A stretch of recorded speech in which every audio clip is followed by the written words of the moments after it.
Can you feel the seasons shifting as the sun moves from fiery Aries into earthy Taurus, warming up the earth?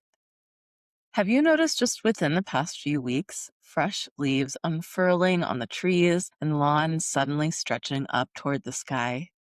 Wake up, sleepyhead, because winter is over. It's officially time to come out of that cozy little comfort zone you've been burrowing into all winter. Nature is in its growing season again, and this Scorpio full moon is pushing you to do the same. Beltane and Taurus season celebrate new life, but this expansion requires us to push past any self-imposed limitations. What is up, my witches? Welcome to the Queer Soul Alchemy Podcast, a supportive community helping queer folks to embrace their authentic selves by exploring yoga, astrology, and spirituality. I'm your host, Lee Davey. Welcome back, everybody. I'm your host and favorite queer envy priestess, Lee Davey, your humble soul shepherd, your inner alchemy doula, your dad on vacation if your dad was a gay witch and a big old astrology nerd. In this episode, we're diving into the Scorpio full moon representing personal power and transformation, the astrological meaning of the pagan fertility festival known as Beltane, and the Taurus-Scorpio axis of embodiment and transformation. But first, new episodes of this podcast drop every Wednesday, posted to Spotify, Apple Podcasts, and YouTube. Wherever you're listening from, please help me feel less like I'm just screaming into the vast and lawless black hole of the internet by leaving me a like, a comment, and a nice little 5-star review. And make sure you subscribe, honey, because it honestly really helps other queer seekers find this spiritual magic. Don't miss out on exclusive access to my free self-care resource guide, which I've specifically curated for you to support your journey with spirituality. To download this guide and be the first to know about upcoming queer yoga retreats and events, please sign up for our email newsletter at youareloved.one/pod. What do you guys want to hear about next? You can message me anytime at that same link on our website, which will also always be linked in the show notes, and tell me your story for a chance to be featured on the podcast. Because your story matters, and sharing our stories makes us stronger together. All right, you guys, let's dive into it. Is Mercury in the microwave again?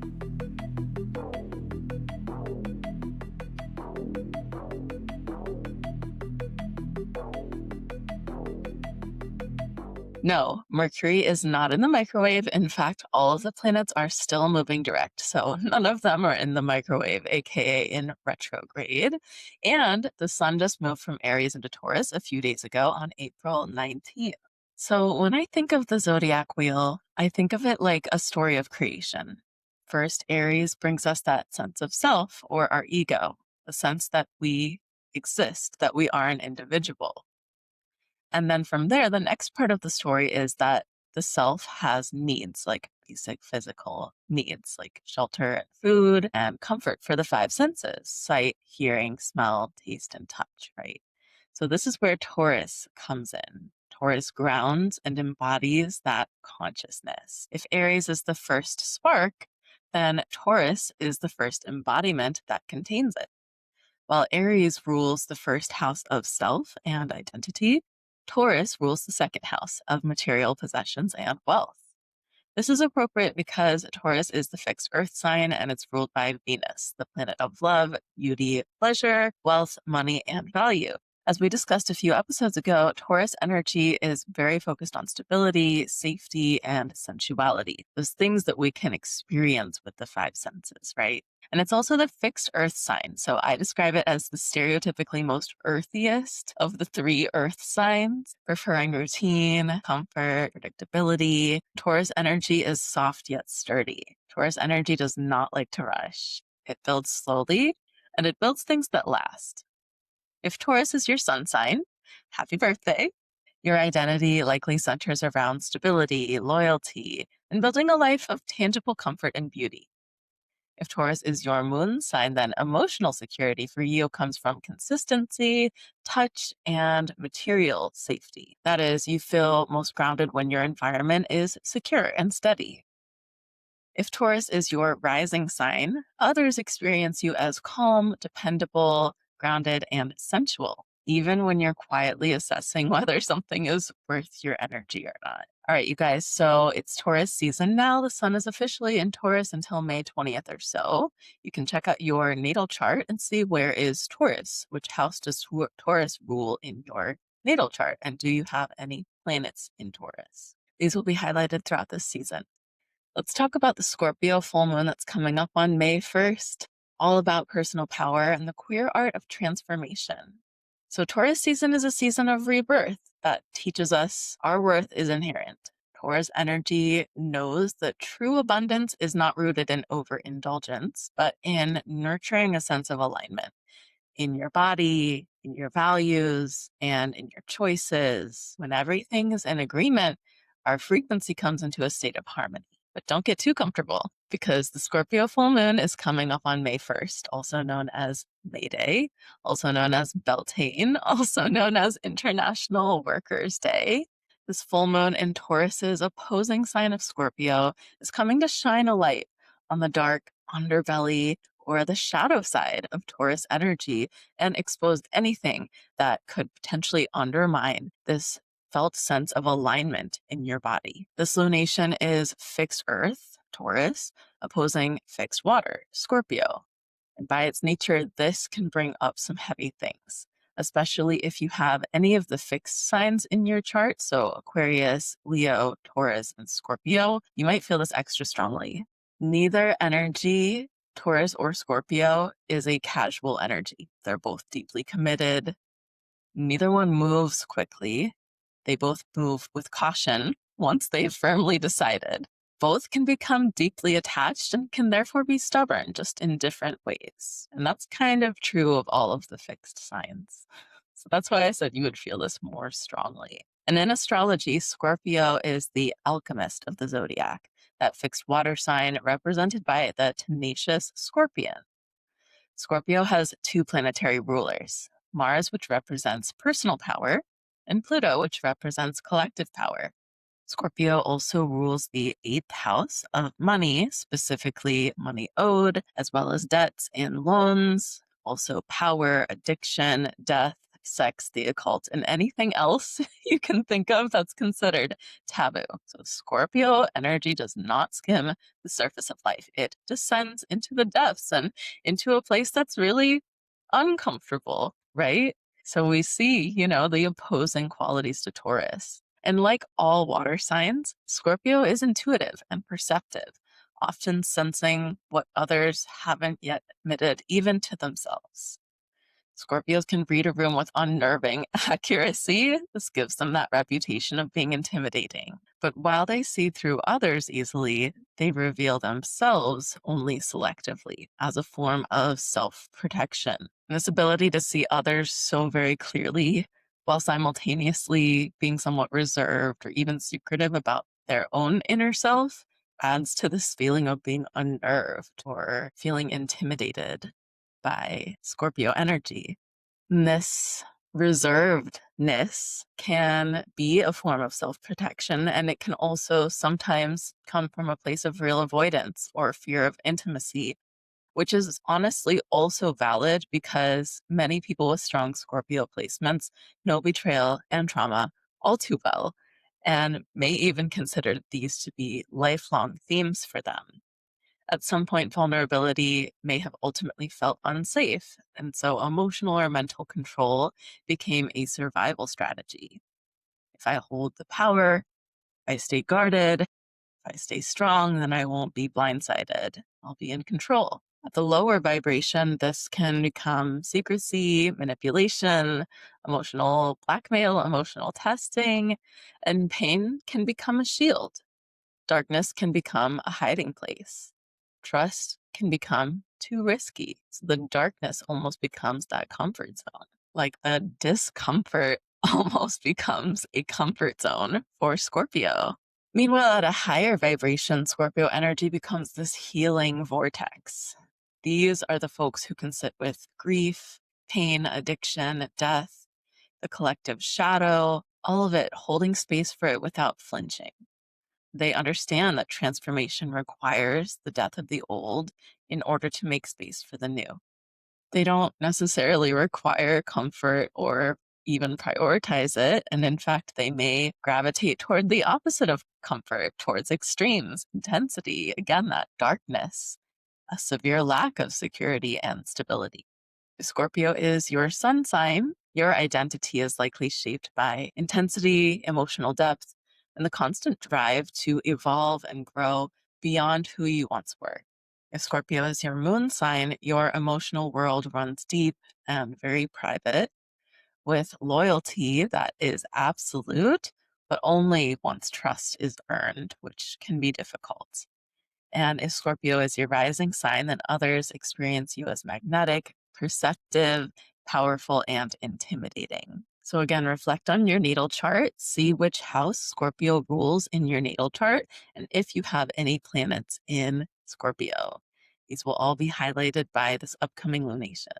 But just a side note, you guys, everybody has a house in their chart that is ruled by each of the 12 signs. We all have each of the 12 signs in our chart. And depending on what app you use or website to pull your chart, it may or may not show you the whole entire chart. So if you're confused about what I mean when I say look at your chart and see which house is ruled by that sign, it's probably because you're not using a website or an app that's showing you your full chart. So anyway, reflect on your natal chart. Which house does Scorpio rule? Do you have any planets in Scorpio? And these will all be highlighted by this full moon. So reflect as well, where are you holding on to an old story that's rooted in pain? And what would it look like to release control and reclaim your energy instead? Scorpio reminds us that death and rebirth are natural cycles. You are allowed to outgrow identities that you built in survival mode. You must shed your skin to allow a new exoskeleton to form. And you are certainly allowed, if not required, to transform. So if you heard that description of Scorpio energy and thought, wow, this seems completely opposite from Taurus energy, then you would be correct. Like every pair of sister signs, these two energies are approaching a theme. In this case, the themes of security, safety, comfort, and control, but from completely opposite mindsets. So if Taurus creates physical safety through building and even hoarding, then Scorpio creates psychological safety through purging and releasing. Where Taurus seeks comfort in the material world, Scorpio deeply investigates the emotional underworld. So this Taurus-Scorpio axis is all about honoring new life and releasing the old to make space. It's also about embodiment and transformation. Taurus is comfort seeking. Scorpio doesn't care about comfort. We might even say Scorpio is comfort averse, likes to stir the pot a bit. I can say that as a Scorpio rising. We have Taurus ruled by Venus on the one side of the axis and Scorpio ruled by Mars on the other side. This axis is a sexy one, and it explores sacred power dynamics, all about embodiment and then that spark of transformation, that Mars ruled fiery energy, that passion, right? So Taurus Scorpio is the power play of comfort versus control, sacred power dynamics. And both signs are known to be highly sexual. Taurus, from that comfort and sensual standpoint, and then Scorpio from that intensity seeking standpoint. So reflect, where do you cling for comfort and where are you being invited to transform? At its highest vibration, Taurus is dependable, grounded, and nourishing, the steady rock when everything feels like chaos. But Taurus can become overly attached to comfort, routine, predictability, and then when growth inherently requires discomfort, that's where the inertia kicks in. Overindulgence, stubbornness, or materialism can start to surface when comfort is consistently the highest priority. And this is when comfort becomes a killer. And then across the wheel, Scorpio energy is perceptive and psychologically sharp in a constant state of evolution. At its highest vibration, Scorpio is the alchemist, the master of shadow work, transforming pain into power. But again, at its lowest, it can hide in darkness, manipulation, emotional defensive. And Scorpio can get stuck in this dark, negative mindset.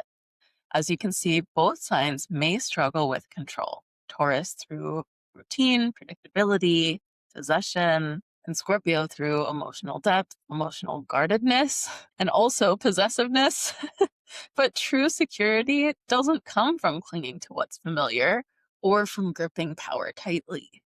Both of these signs can slip into all or nothing patterning, either hyper committed and intense or completely checked out in overindulgence or isolation. And as always, the lesson lies in the balance, moderation, and sustainable pleasure, a willingness to give and receive. So this axis invites radical healing.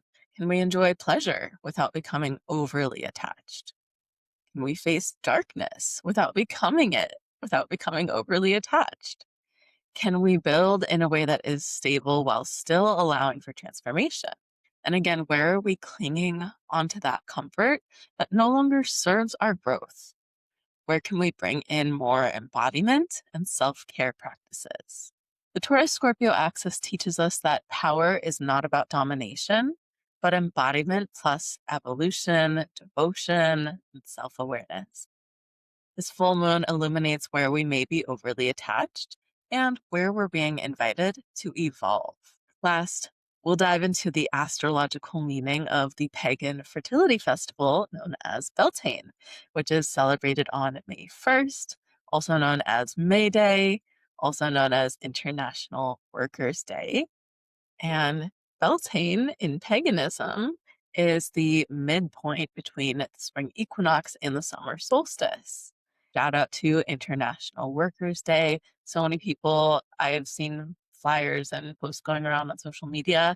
So many people are planning on standing up for their rights and standing up in solidarity about having basic rights and basic labor rights, and it's so important to have those basic healthy working conditions just for our well-being and overall state of mind and physical health, like truly all of it. So many people are just chronically overworked, working 2 or 3 jobs and still not being able to make ends meet, and it's getting worse and worse. So I was happy to see that. So shout out International Workers' Day on May 1st.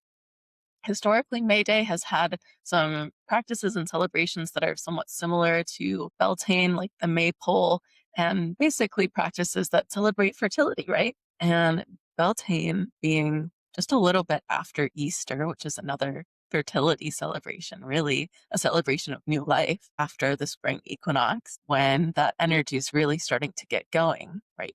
But Beltane, May 1st, is kind of a highlight point of it, a high point of this fertility energy, this kapha energy in Ayurveda, this building energy. And astrologically, Beltane is the midpoint right between the spring equinox and the summer solstice. So again, like high spring, the midpoint of spring. And Beltane has been an ancient fire festival of fertility, passion, creativity, celebrating aliveness, celebrating life force energy and prana. Beltane honors passion and desire as something that is both natural and sacred.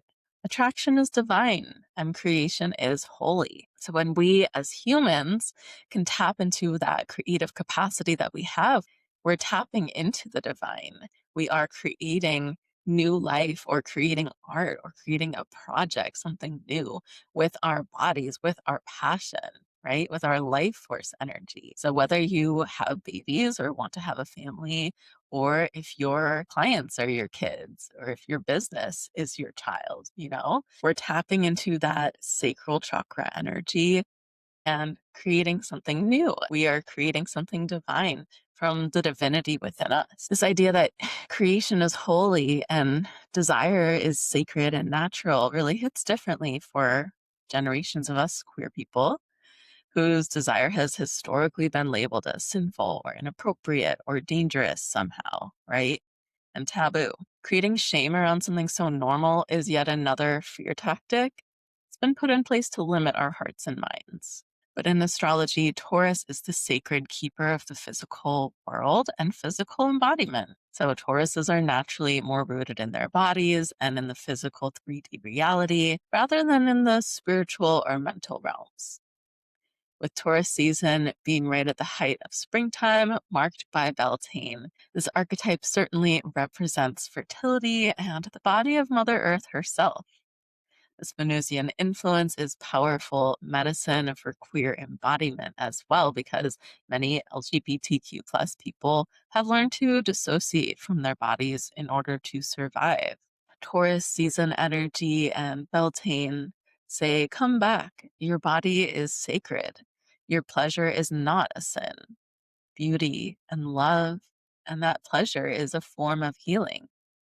So light the fire, dance around it, wear something that makes you feel sexy, celebrate beauty, and celebrate connection. Taurus energy reminds us that pleasure is powerful when it's grounded. Pleasure doesn't have to be denied, it can be healthy. And Scorpio energy reminds us to stay balanced and realistic, to not overindulge, but not deprive ourselves either. Happy Beltane, everyone. Beltane is about saying yes to aliveness, to finding that balance between comforting nourishment and intensity that brings soul-level spiritual growth. So if you've ever been to a weekend retreat with me, then you have done this episode's ritual practice, which is called Sheds and Claims. You'll need 2 sheets of paper, a writing utensil, and a candle. On the night of the Scorpio full moon on May 1st, I want you to, on one piece of paper, write down your sheds. So those creepy crawlies hiding out in the underbelly of your subconscious, those limiting beliefs, those things holding you back that you're ready to release or grow past, and try to be specific here. So instead of just kind of vaguely saying, I am shedding fear, you can write, I am shedding the fear of being seen in my career and truly taking up space in my place of work, for example. So that's on one piece of paper. And then on your other piece of paper, I want you to write down your claims. So those qualities that you want to highlight, show gratitude for about yourself, your life, your blessings, and then also your manifestations, what you're calling in more of, only once you've created space for it by releasing those limiting beliefs, right? And then light the candle, perhaps on your altar or outside, and burn the paper that has your sheds on it and energetically release them. And then keep the piece of paper that has your claims on it on your altar, or you could put it up on your bathroom mirror or somewhere else that you'll see it on a daily basis so that you can continuously reread it and remind yourself of those intentions.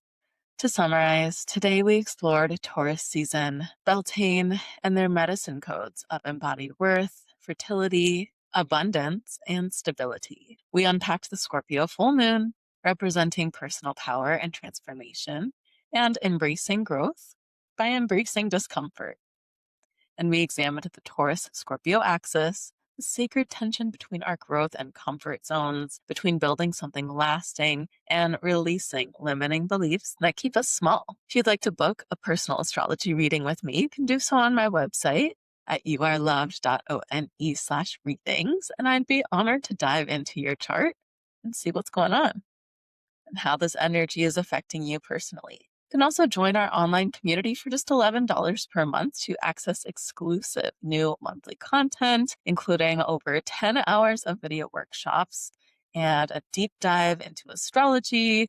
And you can also meet like-minded queer folks who are also on a yogic path and a spiritual journey. Our Taurus season meditation is happening live this Thursday on Zoom, and the recording will be uploaded into the online platform later that same day. And there's also a whole catalog of yoga classes and guided meditations on the platform for you to enjoy. Thank you for tuning in. And until next time, let's stay connected and stay witchy. I'll talk to you soon, and blessed be. With all my love, Lee Davy.